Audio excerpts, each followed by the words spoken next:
Paul Biya a donc transformé le Cameroun en cercle mystique. Enfant de catéchiste et lui-même ancien séminariste, on se serait attendu à ce qu'autour de lui, il prône les valeurs universelles de l'amour. Mais avec Paul Biya, c'est le règne de la terreur et du sang. Paul Biya fait semblant d'être un grand chrétien. Et d'ailleurs, quel président, comme lui, a déjà vu rencontrer autant de fois le pape ou les papes, puisque certains sont même venus au Cameroun et parfois il est même parti assister comme un grand invité à des grandes cérémonies au Vatican. Paul Biya nage donc en eau trouble, comme Satan, puisqu'on dit Satan fait toujours le sermon sous l'ombre du sacrifice. La dernière fois que Paul Biya d'ailleurs avait été reçu, c'était au Vatican, le 23, je crois, mars 2017. Et ce jour-là, le pape lui avait dit de respecter le droit des minorités pour la cohésion nationale. Paul Biya avait dit Amen. Le pape lui avait donc demandé de résoudre le problème anglophone et de laisser les armes. Le pape avait dit, je vous souhaite la paix. Il avait offert à Paul Biya un rameau d'olivier en bronze. Celui qui connaît la signification du rameau peut bien comprendre. Mais il ne savait pas que ce fils perdu de Dieu et qui beaucoup plus est proche de Lucifer avait déjà jonglé ses prédécesseurs. Il faut savoir que Paul Biya avait déjà été l'hôte du pape ou reçu le pape ou fait même venir le pape, même Jean-Paul II. En 85, puis en 95, et lui-même, il était parti le voir au Vatican en 86. Paul Biya avait été reçu par Benoît XVI 2 fois. Je crois 2 ou 3 fois. 2009, oui. Et je crois 2011. Paul Biya a déjà été reçu par le pape François 2 fois. La première fois, c'était 2013 et 2017. Et il fallait le voir aller manger la communion lors des obsèques de Jean-Paul II. C'était en 2005. Et d'ailleurs, même les enfants de Paul Biya, Junior et Brenda, ont été baptisés par le pape Jean-Paul II. À le voir, on lui donnerait tous les saints. Mais la première des choses, c'est l'amour, c'est le pardon. Mais Paul Biya fait exactement le contraire, parce que depuis qu'il est là, le Cameroun, qui était un havre de paix, est devenu une île de sang. Et le plus inquiétant, c'est que tellement il a créé d'autres monstres, qu'aujourd'hui, quand vous entrez dans un commissariat, dans une gendarmerie, vous tremblez. Les forces de sécurité, au lieu de vous protéger, vont vous terroriser, vont vous torturer. Le Cameroun est aujourd'hui presque assis au premier banc des républiques où on pratique le plus la torture. Et d'ailleurs, on a pu voir le passage des membres du gouvernement devant le comité contre la torture des Nations Unies essayaient de s'expliquer sur ce qui se passe au Cameroun. Mais impossible. Dans la mesure où les tortures au Cameroun, partout, c'est le modèle.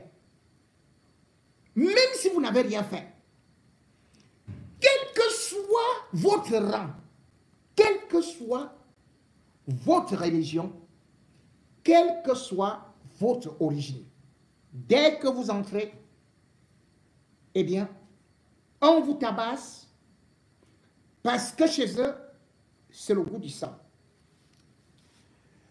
Devant le comité contre la torture, on a donc pu retenir certaines révélations que le gouvernement croyait que le monde entier ne voit pas. Ainsi, le comité de la torture a interrogé le régime Biya sur le cas de M. Joseph Tchim,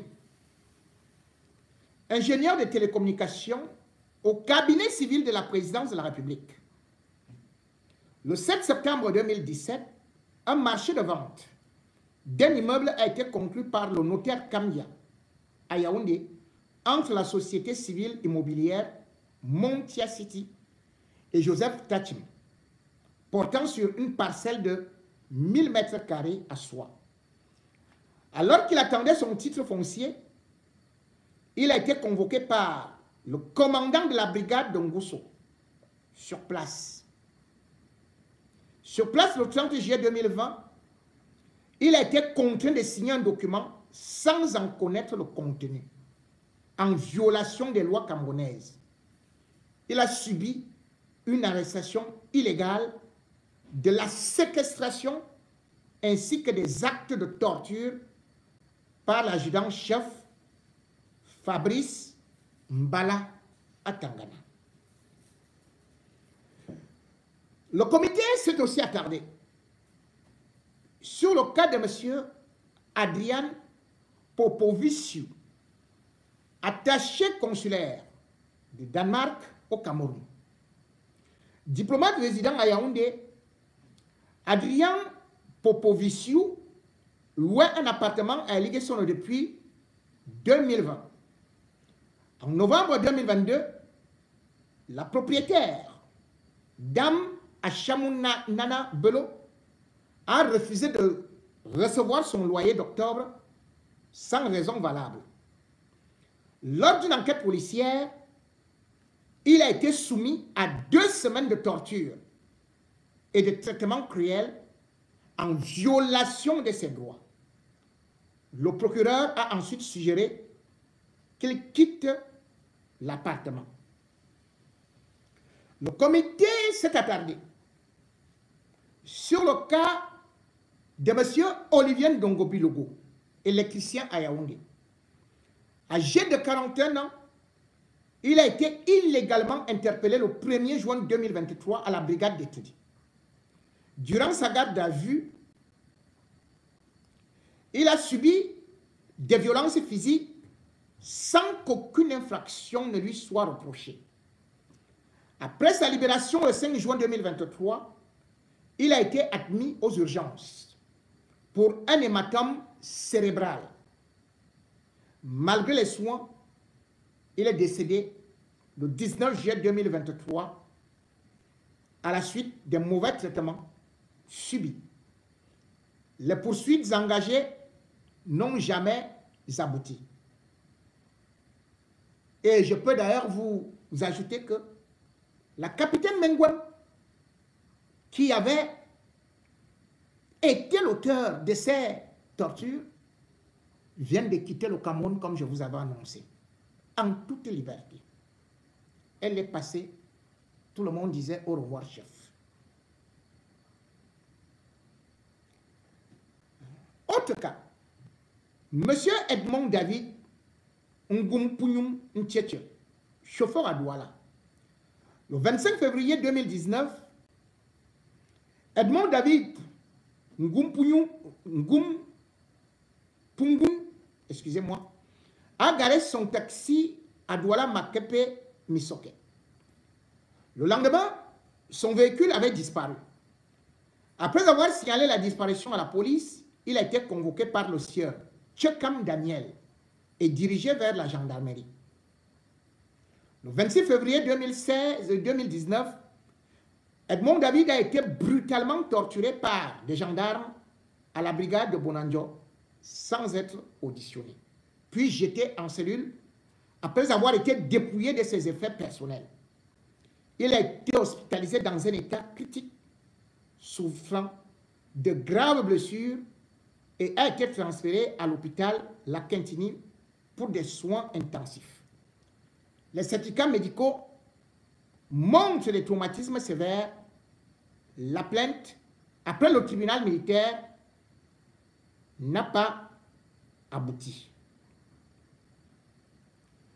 Madame Doris Léonie Djouatio, autre cas, à Bafoussam, le 12 juin 2024, Doris Léonie Djouatio, commerçante de vivres, s'est rendue en Djombe pour acheter des prunes à revendre à Bafoussam. Vers 21h, alors qu'elle se préparait à rentrer, elle s'est arrêtée pour se soulager à l'écart de la route. Un individu a surgi de l'obscurité, a tenté de lui voler ses sous-vêtements et a été violent avec elle. À son arrivée à la gendarmerie vers 21h20, elle a été dépouillée de ses vêtements et de son téléphone, puis jetée dans une cellule sous des conditions inhumaines après avoir refusé les avances du commandant de brigade. Mesdames et messieurs, plusieurs cas ont été traités, y compris ceux relatifs à Paul Tchouta, et même encore récemment, Longuet. Ah oui, l'affaire Longuet, je vous avais dit, ça va rebondir à l'ONU. Pendant qu'on prépare aussi la libération de Martinez Zogo, eh bien, le comité de torture en a aussi parlé. Les images qui ne vous montrent pas à la CRTV ou dans des médias locaux, je vais donc vous proposer un extrait de ce que le comité de torture était en train de cuisiner les autorités camerounaises, et ceci devant le ministre des Affaires étrangères et bien sûr le représentant du ministre de la Justice. Écoutez tout simplement, et regardez tout simplement. Ce n'est plus moi qui parle. Dans son discours d'ouverture, monsieur l'ambassadeur a dit « Les enquêtes sont ouvertes. Les mesures disciplinaires conservatoires prononcées dans l'attente de l'issue des procédures judiciaires.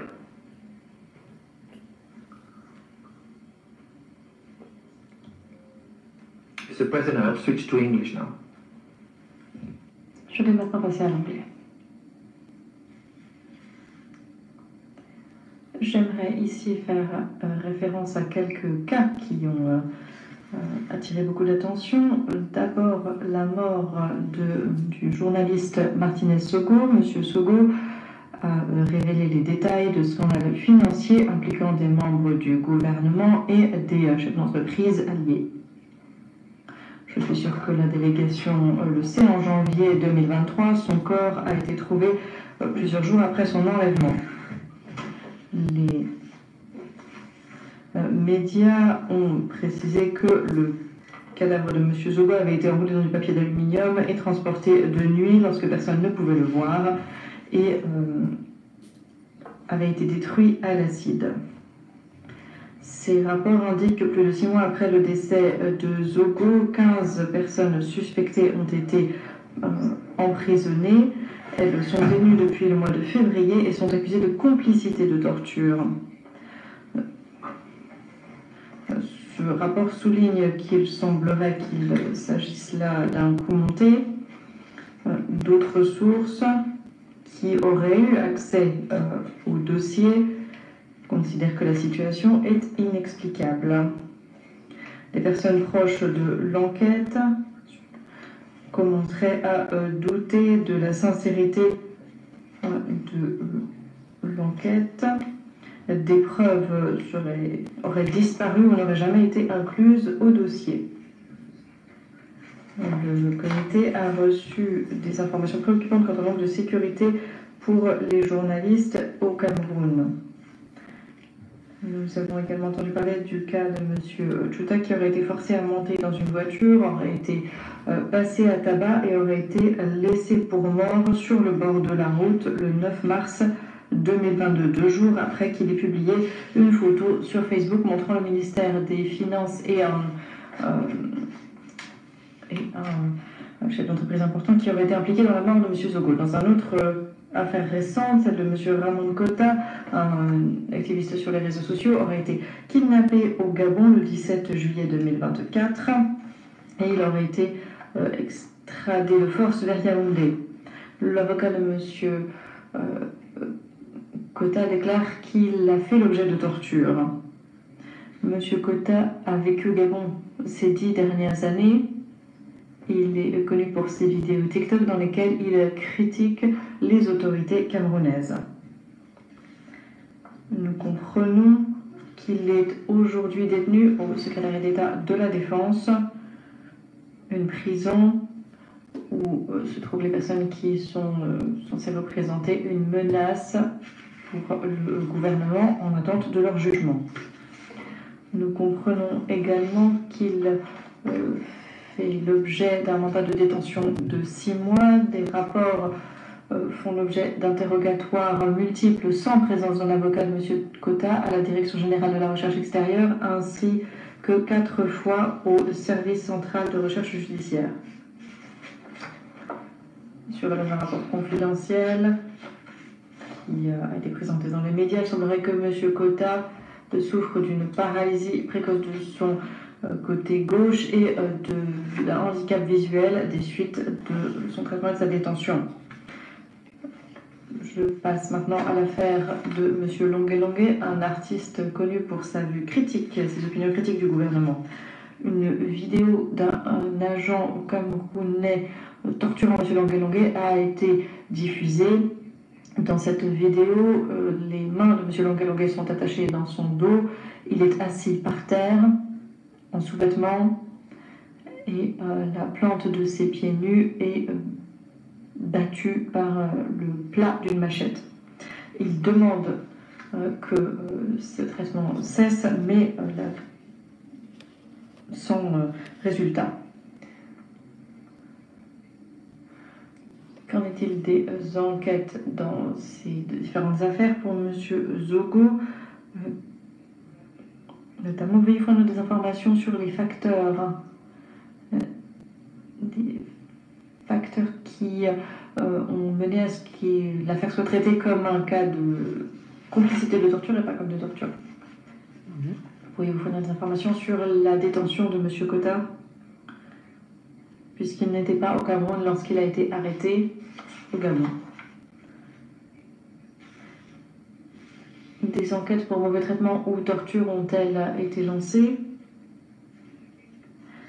En ce qui concerne M. Longue Longue, des enquêtes ont-elles été ouvertes?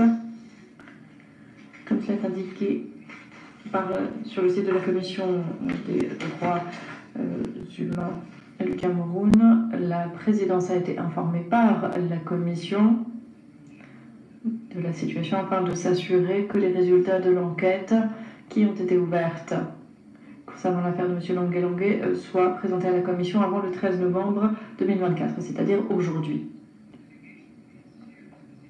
La délégation pourrait-elle partager les conclusions dans cette affaire concernant les responsables de la torture et des mauvais traitements dont le monde a été témoin à l'égard de M. Longue Longue? Au vu des observations finales précédentes du comité et des informations fournies dans le rapport de l'État partie, au paragraphe 126 à 128, nous restons préoccupés de l'ambiguïté existante en matière de mesures de reddition de comptes dans les affaires qui impliquent les gendarmes et les policiers camerounais. Bon. Les affaires qui impliquent les gendarmes et les policiers camerounais, voilà là où le Cameroun est maintenant coincé.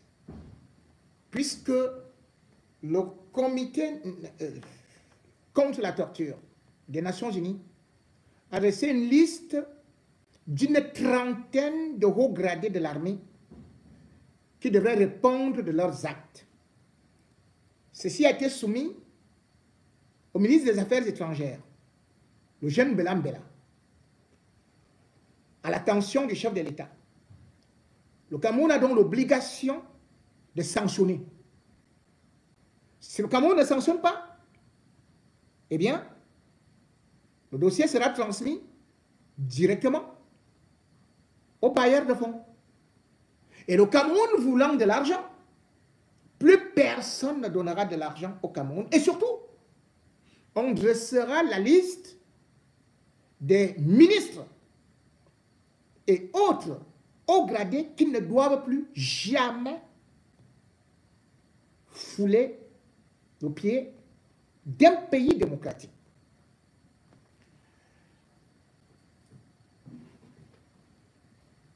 Parmi ces gens, bien évidemment, vous avez maintenant certains qui veulent se laver les mains.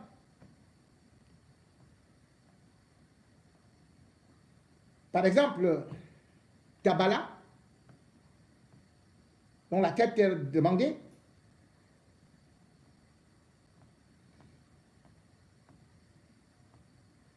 Le colonel Bankoui. Des noms que vous ne connaissez pas beaucoup. Le colonel Raymond Serge Kaolé à l'école. Selon le rapport du comité de la torture, c'est le chef tortionnaire du service central de recherche judiciaire, donc au CED. Il a été promu entre-temps, ou plutôt on l'a retiré, pour l'envoyer au ministère de la Défense comme conseiller technique. Mais plusieurs témoignages et des éléments que détient le comité contre la torture sont très accablants contre lui. Et quand il a été muté, ou plutôt quand il a été relogé au MINDEF, quelqu'un est venu le remplacer. Et c'est ça qui est curieux, c'est-à-dire que les mêmes commettent les mêmes erreurs. Ils ne voient pas que ici, celui-ci a fait ceci, mais personne pour sauver l'autre. Le colonel Bialo Dieudonné, vous entendez le nom Dieudonné. Vous allez croire que c'est Dieu qui a créé ce monsieur-là. Mais Bialo Dieudonné qui est venu remplacer Raymond Serge Kaolé. C'est pas possible. Quand vous les voyez d'abord, leur visage là, je ne sais même pas. Ou c'est un casting. Vous savez que il y a des castings où on dit Miss Cameroun ou Miss telle beauté et tout et tout. Mais les gens là, rien que leur tête, merde. Même King Kong n'est pas comme ça. Je voulais vous montrer les photos là, mais je ne voudrais pas que vous fassiez les cauchemars. Rien que les têtes des gens là vous font déjà tomber évanouis. Je ne sais pas comment le Cameroun fait pour recruter rien que des gens qui ressemblent aux monstres. C'est-à-dire que quand il va même arriver devant les gens, on va dire non, tu es condamné, ça ne sert même à rien. Parce que quand on te voit tout simplement, avec les veines, le cou, gros, les mandibules, tu es serré comme ça là. Tu te demandes même comment le gars là a fait pour avoir 5 enfants. Ah, les femmes, vous-même aussi, vous êtes courageuses. Hein? Quand je vois que Bialo Dieudonné a 5 enfants, hein? La femme lui a fermé les yeux avec les bandeaux. Quand le gars là peut se déshabiller, maman, les femmes, certaines femmes ont le courage. Hein? Tu vois le gars là, rien que sa carrure. Ah,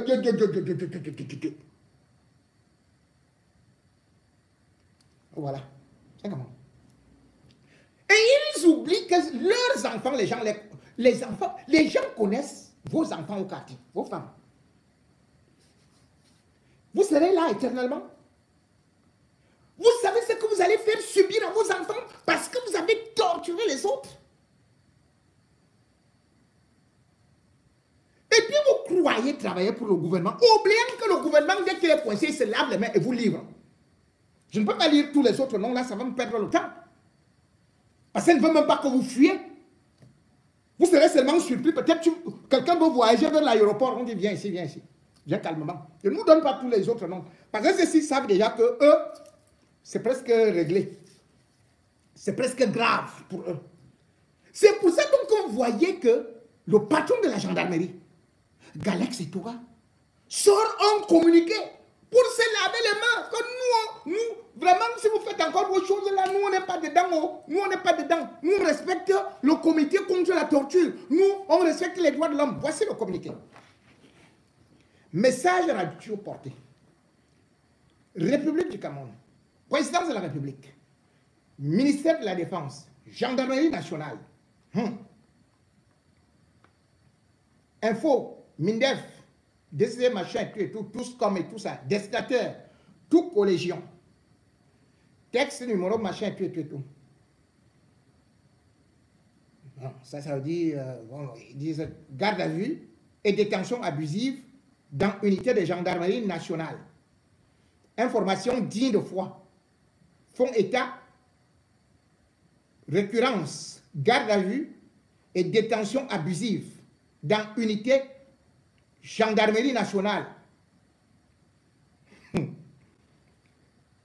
Rappelez, en tant que mesure privative de liberté, voilà. Garde à vue est encadré par textes légaux et réglementaires définissant sa durée et ses modalités d'exécution. On saute. À cet effet, primo, faire respecter strictement dispositions l'encadrant sous peine sanction disciplinaire et poursuite judiciaire, sans préjudice action récusoire de l'État à l'encontre tout contrevenant en cas de compensation pécuniaire reçue au terme action judiciaire des victimes pareils abus. Secondo, contrôler exécution, enquête menée dans unité, vos formations respectives jusqu'au niveau poste de gendarmerie et multiplier descentes inopinées afin de contrôler chambre de sûreté. Tertio, chaque commandant d'unité devait faire remonter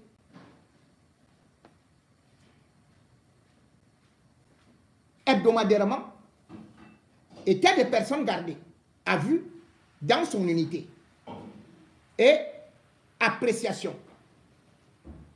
Commandants de formation seront tenus personnellement responsables. Reprenons. Commandants de formation seront tenus personnellement responsables de tous écarts en cas d'absence d'anticipation. Éviter toute autre forme de rappel. Donner aperçu. Et fin. Galex Etoga. Voilà ça. Voilà. C'est là où vous comprenez donc que c'est déjà le sauveur qui peut. Mais il y en a qui ne prennent même pas conscience du danger qui les guette, qui continuent à le faire. À torturer, c'est-à-dire que la communauté internationale vous tient. Vous voyez comment vos patrons, ils sont en train de trembler. Mais vous dites quand même que non, nous on va continuer à faire la torture, on va continuer à le faire et tout et tout. Je vais vous montrer la vidéo de quelqu'un torturé récemment jusque dans, comme on dit, les parties génitales. Et là encore, ça va aggraver le cas de l'État du Cameroun. Mesdames et messieurs, regardez ce témoignage. Je ne vais pas vous montrer parce qu'il y a les parties intimes. Je vous fais juste écouter. Cette vidéo que je suis en train de faire, elle est historique. Ils m'ont vécu les 7 fois derniers jours à la compagnie motorisée de Ponsamba.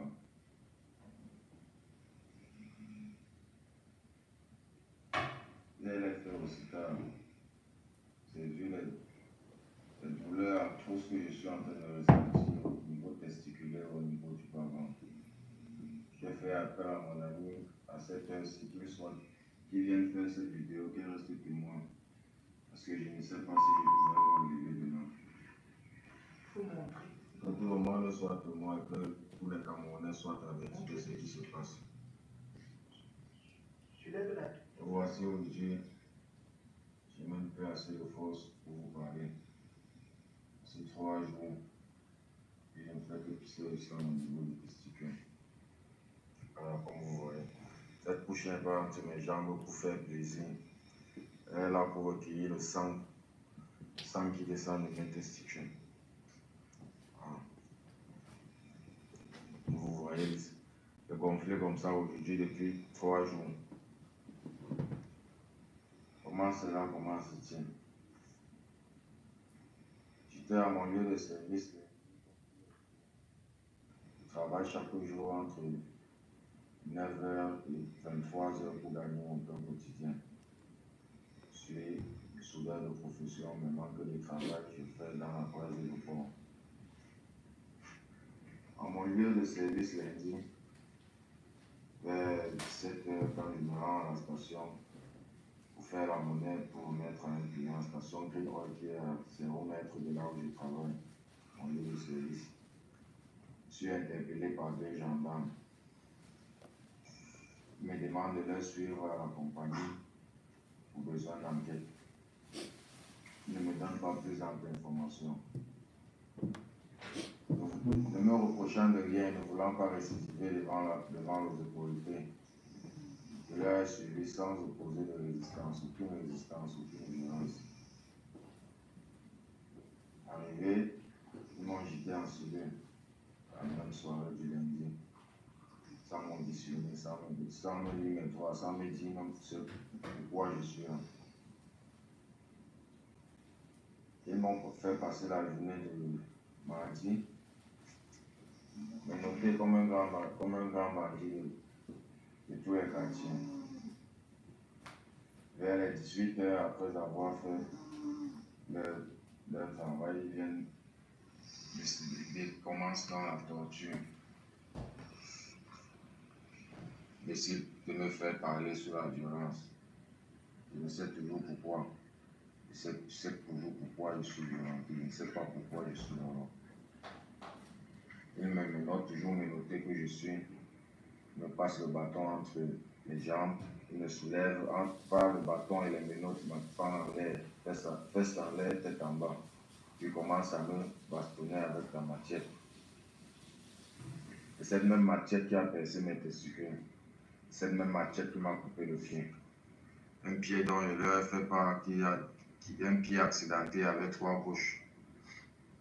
Je leur ai fait part de cet accident. Après la torture, ils me disent que mon numéro a apparu dans leur enquête. Un numéro que je n'ai plus il y a aujourd'hui plus de 2 mois. Je me suis fait voler, j'ai été victime d'un vol, j'ai perdu mon téléphone avec mes puces et mes pièces d'identité. Ils me disent que ce numéro a passé appel à un suspect qu'ils sont en train de rechercher. Que je dois leur mener au suspect. Voilà. Voilà le résumé de mes 3 jours en cellule. C'est le 2e jour après la torture qu'ils me disent pourquoi je suis là-bas comme ça. Pourquoi est-ce qu'ils me torturent? Me voici couché à la maison. N'ayant plus de force, je me suis vidé de mon sang ces 3 derniers jours. Je ne fais que verser le sang, je ne fais que saigner comme une femme par les testicules. Tu as déjà eu un acte, les gens? Je n'ai jamais, de toute ma vie, de me battre de moi-même. J'ai fait toutes les études. Par tous les moyens possibles. Tu n'as jamais appelé quelqu'un pour jamais. Je n'ai jamais fonctionné avec un scam. Je n'ai jamais volé de ma vie. Je ne suis jamais entré dans la maison de quelqu'un. Je sors de chez moi chaque jour, de 8h à 23h pour chercher mon pain quotidien. Qui t'a libéré alors? Pour finir, j'ai été libéré par ces mêmes gendarmes. Après l'enquête qui n'a abouti à rien, ils m'ont libéré sur garantie d'une tante qui est venue se porter garant pour moi, qui a payé une caution pour que je sois libéré. La caution, c'est combien? La tante m'a dit que la caution était de 40 000. Moi-même, j'ai participé de mes 10 000. La marchandise de mon boss que j'ai laissé derrière, je ne sais pas ce qui est arrivé. La sacoche de travail que j'avais sur moi, je ne sais pas comment ça s'est passé. Et tu connais ce... Mesdames et messieurs, je vous ai laissé écouter ce témoignage d'horreur. Notre pays fait peur. Voilà ce que Paul Biya nous a juste légué.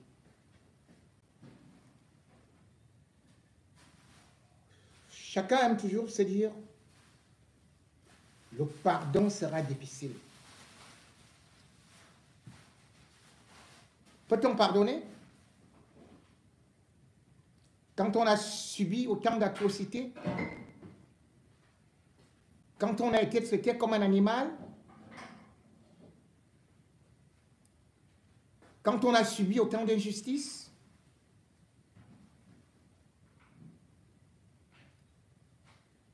c'est presque impossible. Même si d'aucuns disent souvent,